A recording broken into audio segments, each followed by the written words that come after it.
এই নাও টমি, বলটা গিয়ে এখনই নিয়ে আসো। ঠিক আছে মালিক। সরি টমি, আমাকে মাফ করে দিও, আমি ইরানের পক্ষে আমেরিকাতে যুদ্ধ করতে যাব। সরি টমি, আমাকে মাফ করে দাও, যদি বেঁচে থাকি তাহলে আবার দেখা হবে। আই মিস ইউ টমি।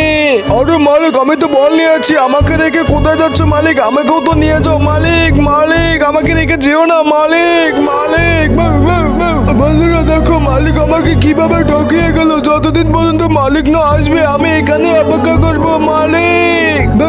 বন্ধুরা দেখো, কতদিন হয়ে গেল আমি আমার মালিককে দেখি না। আই মিস ইউ মালিক।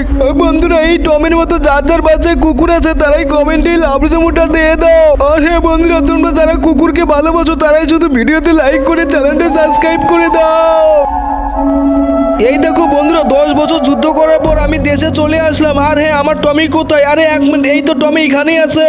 এই দেখো বন্ধুরা, টমি আমাকে কতটা ভালোবাসে।